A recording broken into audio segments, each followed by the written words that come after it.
This video has been funded in part by the Guild via Patreon. Check out the links in the description or at the end of this video for more details. Game provided by Koei Tecmo America.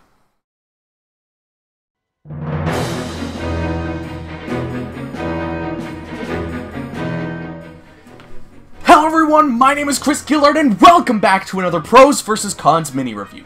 The last time I took a look at Romance of the Three Kingdoms XIV was about this time a year ago, and there is a new expansion pack for us to look at. The Diplomacy and Strategy expansion pack is set to add a bunch of new features and campaigns to the mix. I enjoyed my time with the base game, though it did take me a while to get used to all of the mechanics. This video may also be a bit shorter than usual because we're talking about an expansion rather than a full game. And if you're interested in my initial thoughts on the base game, check out the link to my mini review in the iCard. I didn't get much time to play a whole lot after the original review. That's one drawback of reviewing so many new releases, but I was able to find time here and there to sit down and enjoy the game. I'm excited to see what this expansion pack has to add for us, but before we get into that, don't forget to give this video a like if you enjoyed it, comment with your thoughts below, and of course subscribe if you haven't already.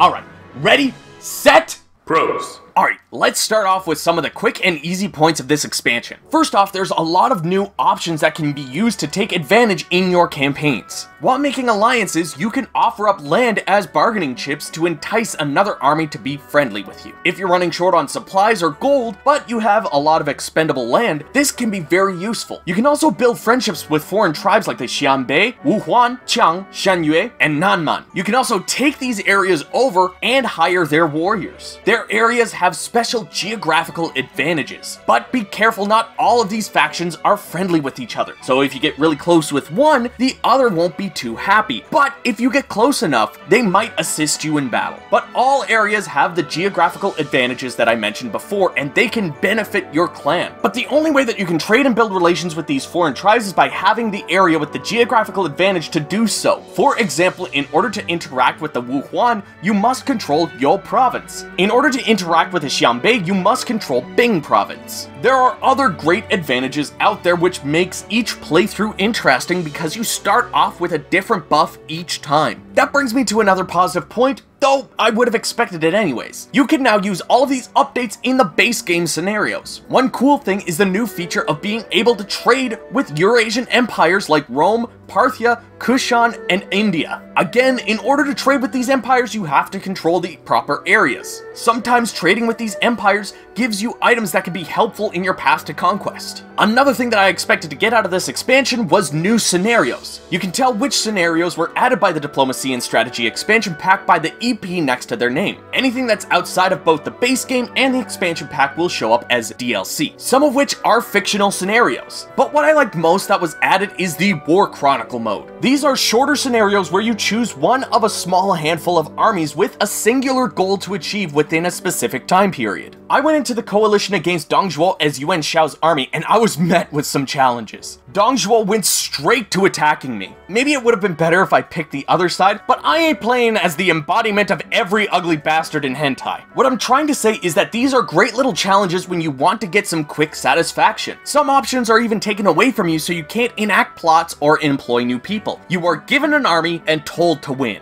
Lastly, some things that I really liked is that by completing one of the new tutorials, you unlock Hua Mulan, which, let's be honest, is fucking neat as hell. I hope they add more interesting figures in the future with this game. The final thing that I'll mention is something that may have been in the base game and I missed it, but I noticed there's a Chinese voiceover option that I didn't see in the original, which only makes me want to play this for hours and hours on end. That's one thing that I really wouldn't mind seeing in future games. I don't know how this looks from Koei's perspective, but whenever they do a game based in China, I would love to hear a Chinese dub. Even though I would prefer to be able to understand what the characters are saying in my native language, hearing Chinese in a game based in the Three Kingdoms only immerses me further. Cons! Alright folks, I'm gonna be honest with you here. I don't have much in the cons department. The only thing being that I think the amount of content provided doesn't necessarily match the price. But I will be honest, it's pretty dang close. The expansion pack by itself is just $40, but I feel like $30 to $35 is a little bit more fitting. A lot of what's added is extra features and mostly scenarios, which are $3 to $5 anyways. The big thing that was added was War Chronicles, which I feel is like a $15 edition. If you were to add everything together, it's probably around the $40 mark. But when you buy a package, you expect to get a slight decrease in price from when they're sold separately. I also feel like a good chunk of these could have been sold separately for those of us who wouldn't get use out of everything, or could only afford small chunks bit by bit.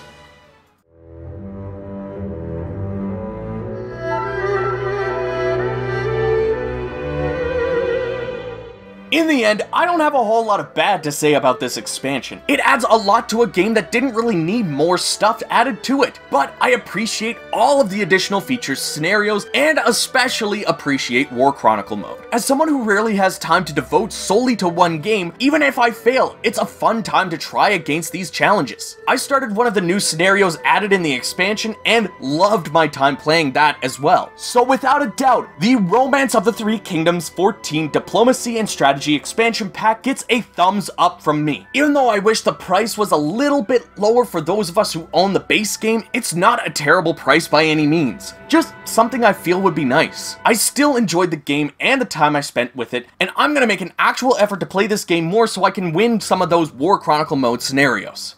Anyways, everybody, thank you so much for watching this video. If you enjoyed it, give it a like and subscribe for more. Comment below with your thoughts on the game, as well as the review, and let me know if you'd like to see more DLC packs covered in these PvC mini reviews. And if you'd like to help support the channel and what I do here, you can join the Guild, just like these awesome people that you're seeing on screen right now. You can join them at the end of every single video for just $1 a month. There are other rewards and other tiers as well, so check out the links that you see on screen, and I will see you all down in the comments.